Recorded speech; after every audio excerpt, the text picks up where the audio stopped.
हाँ hello, good morning students.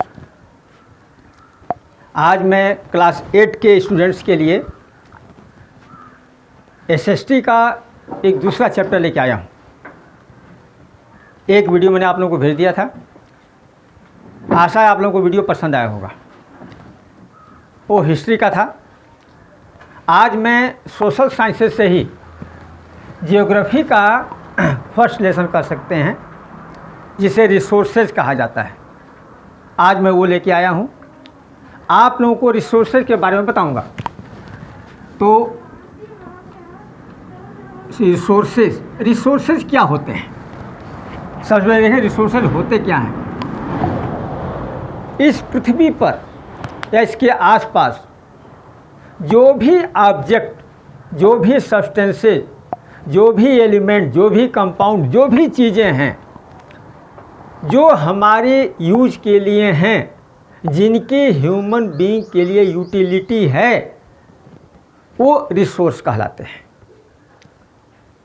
तो resources are those substances which have ability for utilise, जिसको हम utilise कर सकें, जिसका हम उपयोग कर सकें, जिसका यूज कर सकें, वो हमारे लिए रिसोर्स है। अब आप देखें, जो लोग जंगल में रहते हैं उनके लिए जंगल की, फॉरेस्ट की जो भी चीज़ें हैं उनके लिए रिसोर्स हैं। जो लोग वाटर वगैरह पर डिपेंड हैं उनके लिए वाटर से मिलने वाली चीज़ें वो उनके लिए रिसोर्स हैं। तो रिसोर्स जो हैं वो यूटिलाइजेशन पर ही डिपेंड, जिसकी वैल्यू हो, जिसका यूटिलाइजेशन हो, जिसका यूज हो, वो रिसोर्स हैं। अब रिसोर्स कई तरह के होते हैं। स्टडी के लिए रिसोर्सेज को कई भाग में बांटा गया है। तो मैं इसको ऐसे करता हूँ, नेचुरल रिसोर्सेज और दूसरा है human made resources.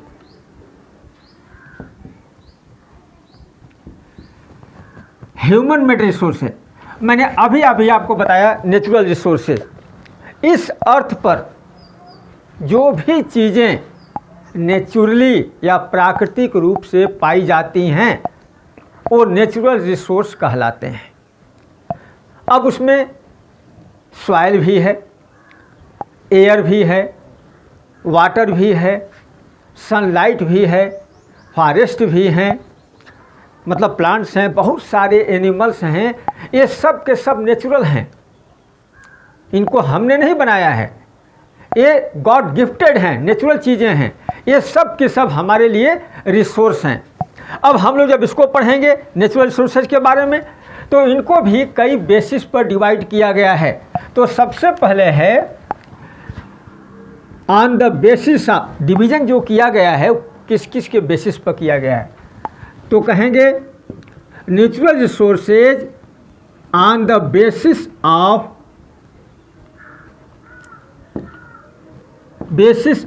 Origin. Natural resources को उनके ओरिजिन के आधार पर कैसे हम डिवाइड कर सकते हैं। अब देखिए, ओरिजिन या उत्पत्ति के आधार पर नेचुरल रिसोर्सेज दो तरह के होते हैं। ऐसे कर लें, biotic and abiotic. Biotic resources, abiotic resources. Biotic resources वो होते हैं जो लिविंग हैं, दैट्स आर लिविंग, और इनमें प्लांट्स, एनिमल्स, माइक्रो ऑर्गेनिजम्स, ये सब आ जाते हैं।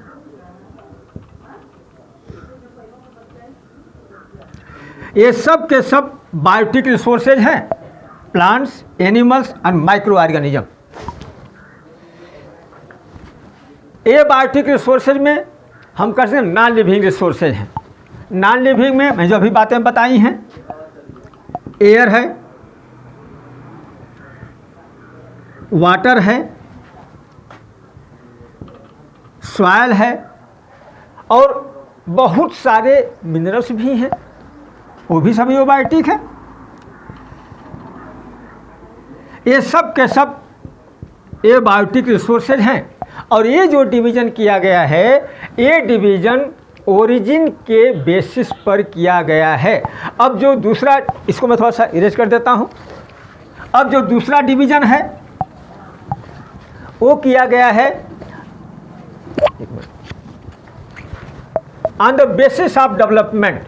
सेकेंड जो डिवीज़न है वो on the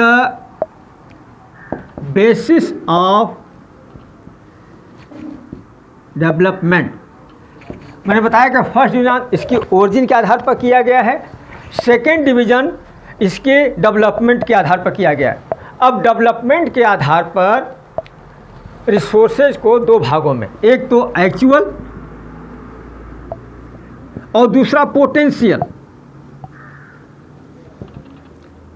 actual resources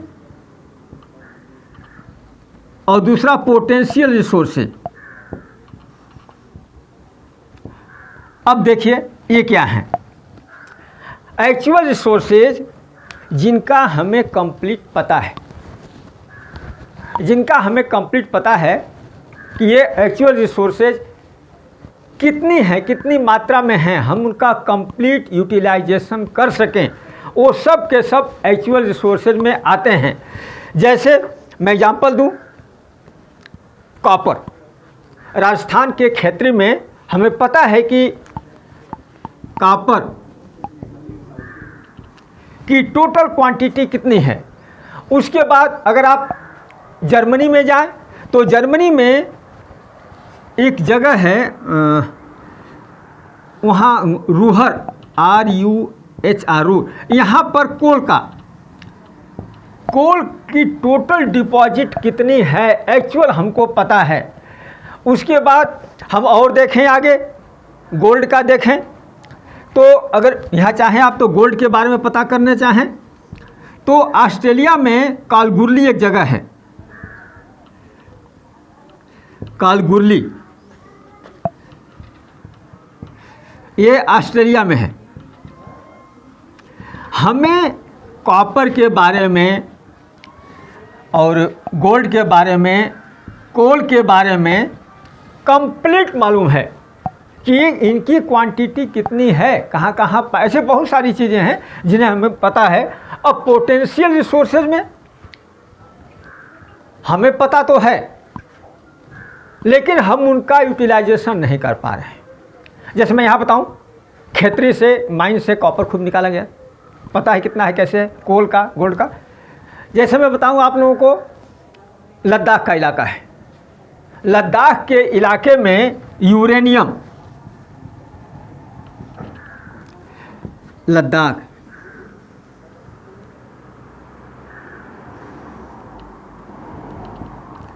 Ladakh में यूरेनियम खूब पाया जाता है। अभी हमें पता चला यूरेनियम के बारे में, बहुत समय से तो नहीं पता था, पता, लेकिन उस यूरेनियम का हम यूटिलाइजेशन कंप्लीट नहीं कर पा रहे हैं। कर सकते हैं कि टेक्नोलॉजिकल चीज़ें उतनी वो नहीं हो पाई जहाँ से हम उसका पूरा कंप्लीट यूटिलाइजेशन कर सकें, वो हम नहीं कर पा रहे हैं यूरेनियम का। तो ये पोटेंशियल रिसोर्सेज हैं। इसके साथ ही जैसे मिनरल ऑयल का भी बता दें हम, मिनरल ऑयल भी राजस्थान में है। राजस्थान में मिनरल ऑयल काफ़ी ज़्यादा मात्रा में है, लेकिन हम उसका कंप्लीट यूटिलाइजेशन नहीं कर पा रहे हैं। कितना है, क्या है, सब बहुत ज़्यादा पता नहीं चल पा रहा है। तो बेसिस ऑफ डेवलपमेंट के आधार पर इनका हम यूटिलाइजेशन कंप्लीट नहीं कर पा रहे हैं, रहने के बाद भी। अब नंबर 3 देखिए, on the basis of, number 3, on the basis of renewability,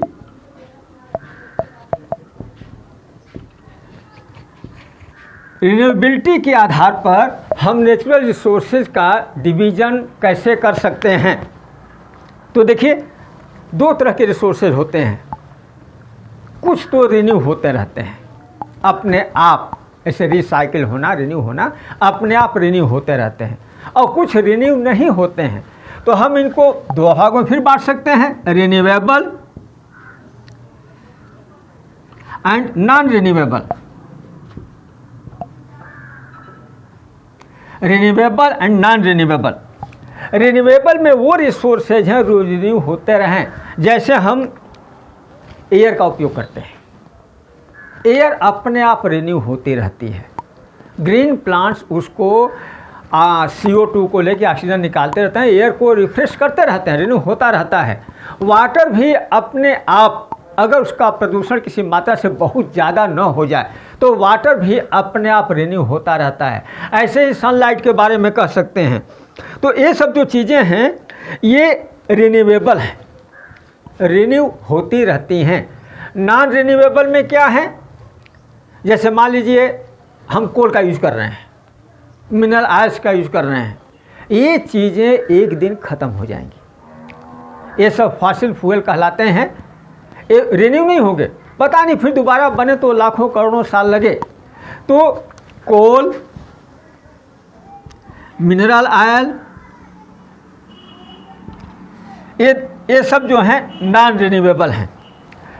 इधर एयर, वाटर, सनलाइट। अब उसके बाद हम प्लांट्स को भी कह सकते हैं। फॉरेस्ट में अगर हम पेड़ों को, जैसे मान लीजिए आप 100 पेड़ में से 2-3 पेड़ काट लिए, फिर वो हो जाएंगे, लेकिन बहुत ज़्यादा नुकसान नहीं पहुंचाएं, तो फॉरेस्ट भी रिन्यूएबल रिसोर्स कहलाते हैं। इतना वो क्लियर हो गया। सॉइल भी है, सॉइल भी रिन्यूएबल रिसोर्स है। सॉइल अपने आप रिन्यू होती रहती है। आप लोग देखते होंगे कि कई बार जो किसान लोग खेती करते हैं, ज़मीन को थोड़े समय के लिए छोड़ देते हैं, खाई छोड़ देते हैं, फिर अपनी फर्टिलिटी को रिगेन कर लेती है। ये रिन्यूएबल और नॉन रिन्यूएबल रिसोर्सेज हो गए। अब अगला जो मैं आप लोगों को बताऊंगा क्या है, नंबर 4।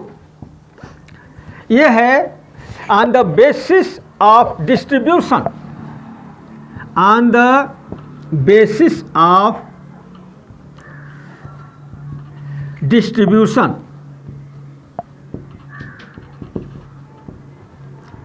डिस्ट्रीब्यूशन के आधार पर हम रिसोर्सेज को कितने भागों में बांट सकते हैं। तो डिस्ट्रीब्यूशन के आधार पर इसमें भी 2 भागों में, नंबर 1 यूबिक्विटस, यूबिक्विटस, और लोकलाइज्ड। हम नेचुरल रिसोर्सेज को उसके डिस्ट्रीब्यूशन के आधार पर भी बांट सकते हैं, यूबिक्विटस एंड लोकलाइज्ड। यूबिक्विटस का मतलब होता है वो रिसोर्सेज जो हर जगह पाए जाएं। एयर हर जगह होती है और सनलाइट लगभग अधिकांश, कुछ जगहों को छोड़ के और जगह मिल जाती है। वाटर भी मिल ही जाता है, कहीं कम कहीं ज़्यादा, कहीं नहीं भी होता है, लेकिन ये सब चीज़ें जो हैं ये ज़्यादा मात्रा में, एयर तो खैर हर जगह है ही है, एयर तो यूबिक्विटस रिसोर्स है ही है। लैंड भी है, वाटर भी है। अब चाहे वो पथरीला इलाका हो, चाहे हिली इलाका हो, चाहे रेगिस्तान का हो, चाहे कुछ, लेकिन है तो लैंड ही। तो ये जो रिसोर्सेज हैं, एयर, वाटर, लैंड, ये यूबिक्विटस रिसोर्स कहलाते हैं। दूसरा लोकलाइज्ड, ऐसे रिसोर्स जो किसी खास लोकेलिटी में, खास एरिया में पाए जाते हैं, वो लोकलाइज्ड रिसोर्सेज कहलाते हैं। अब लोकलाइज्ड रिसोर्सेज में हम बहुत सारे मिनरल्स के बारे में जान सकते हैं, कर सकते हैं, जैसे आयरन ओर, सिल्वर, गोल्ड, ये जो भी चीज़ें हैं, मिनरल्स के बारे में खास तौर से कहूँगा, ये जो भी चीज़ें हैं हर जगह नहीं पाई जाती, कुछ जगह पर ही ये मिनरल्स पाए जाते हैं, लोकल एरिया में ही, इसलिए इनको लोकलाइज्ड रिसोर्सेज कहते हैं। अब हम लोग आएंगे थोड़ा सा ह्यूमन मेड रिसोर्सेज पर। देखिए ह्यूमन मेड रिसोर्सेज क्या हैं।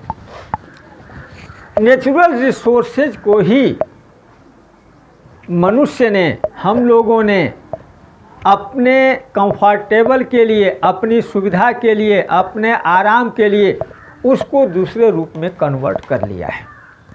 ये ह्यूमन मेड रिसोर्सेज कहलाते हैं। हमने खेती करनी शुरू कर दी है। छोटे छोटे खेतों के प्लाट में, 1-1 एकड़ के प्लाट में हम एक ही फसल खूब ज़्यादा उगाते हैं। हमें जंगल से चीज़ों को इकट्ठा करने की ज़रूरत ही नहीं है। हमने एक्वेरियम बना लिया, पॉन्ड का एक्वेरियम, उसमें खूब सारी मछलियाँ मिलेंगी। तो ये जो ह्यूमन मेड रिसोर्सेज हैं, हमने फैक्ट्रियाँ लगा ली हैं, सारा उत्पादन होता है, सड़कें बनवा ली हैं, बिल्डिंग बनवा लिए हैं, ये सारी चीज़ें, जितनी चीज़ें हैं, ये सब की सब ह्यूमन मेड रिसोर्स हैं। हमने नेचुरल चीज़ों को अपने हिसाब से कन्वर्ट कर लिया है अपनी उपयोगिता के लिए। अब ह्यूमन मेड रिसोर्स में एक रिसोर्स है जो बहुत इम्पॉर्टेंट है, वो है human being. Human itself is a resource. और मैं अगर ये कहूँ कि it is the most important resource, गलत नहीं होगा, क्योंकि मनुष्य की, ह्यूमन बीइंग की क्वांटिटी और उसकी क्वालिटी, ये दोनों चीज़ें ऐसी हैं कंबाइंड रूप में जो इन सब का उपयोग, यूटिलाइजेशन करती हैं। आज आप देखते होंगे बड़े बड़े इंजीनियर हैं, बड़े बड़े डॉक्टर हैं।